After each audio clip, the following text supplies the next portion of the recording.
Have you ever heard of a truly strange and frankly disturbing scene from an ancient prophetic vision? Picture this. Women sitting right at the gate of Jerusalem's holy temple, and they're weeping for some mysterious guy named Tammuz.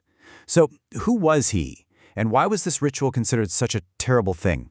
Today, we're going to unpack a historical mystery that connects empires, farming, and faith.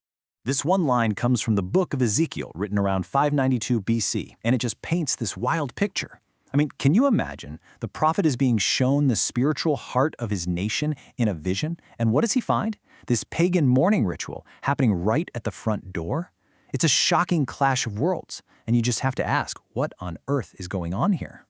So, these are the big questions we're tackling. And to get to the bottom of it, we have to do a little detective work.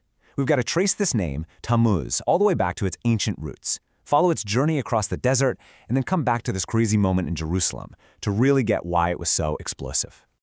Our investigation actually starts a long way from Jerusalem. We have to go hundreds of miles east to ancient Mesopotamia, because that's where we first meet the god who would eventually become known as Tammuz.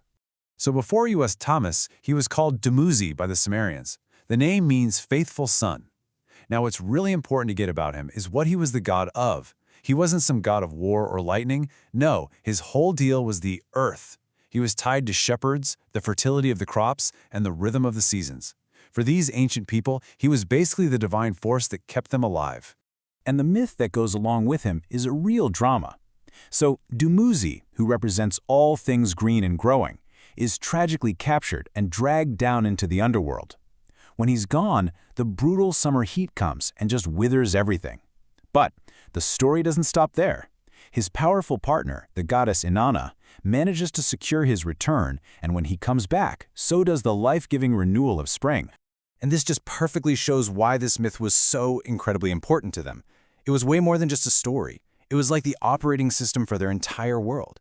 I mean, think about it. If your whole existence depends on the harvest, this cycle of a god dying and rising again was the best explanation you had for why the land died every summer and miraculously came back to life in the spring. It gave a reason for everything. Now, a story this central to survival is not going to stay in one place for long. It's going to travel. So let's follow the trail of how the worship of this shepherd god started a journey that would last for centuries, carried from Mesopotamia on the back of trade and conquest. This timeline really maps it out for us. It starts as Dumuzi, way back in Sumer. Then, the Babylonians adopt him and rename him Tammuz. And as huge empires like Assyria grow, their armies and trade caravans carry their culture and their gods with them, pushing these beliefs further and further west until, by 592 BC, we find this cult right at the gates of Jerusalem. And just to give you an idea of how big this got, the worship of Tammuz became so embedded in Babylonian culture that they actually named the fourth month of their calendar after him. That's our June and July. This was the exact time of year the heat was at its worst when they would hold the ritual weeping for their dead god. His story was literally written into their calendar. Now, this is really important. Tammuz wasn't showing up in a cultural vacuum. The lands of Canaan, where Israel was, already had their own very popular fertility gods, like Baal, who also had this whole story of symbolically dying and rising with the seasons.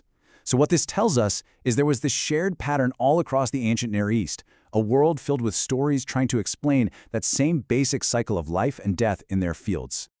Okay, so now that we have all this context, we can finally go back to that shocking vision at the temple gate.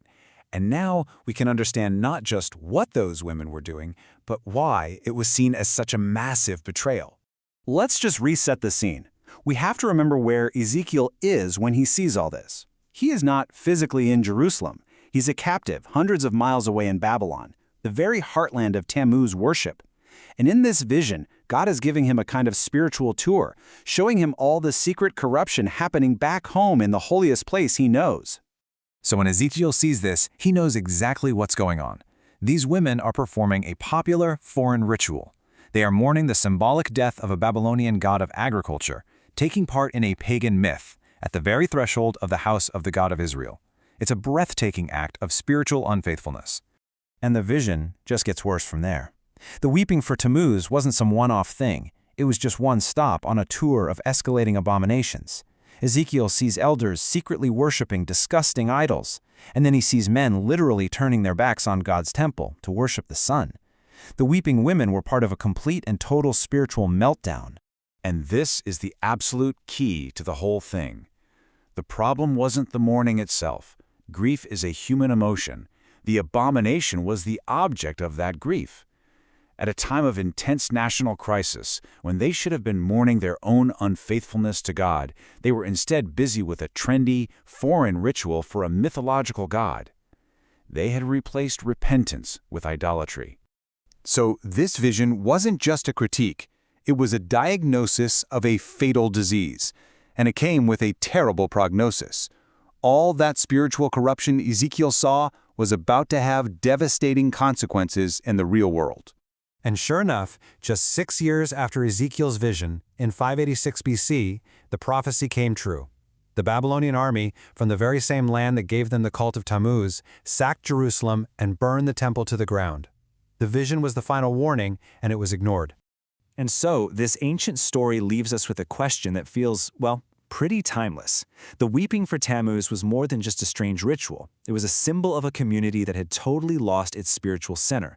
And it forces us to ask, what happens to any society, really, when its core beliefs get hollowed out and replaced by ideas that might be popular, but are ultimately foreign? It's a question just as relevant today as it was way back in 592 BC.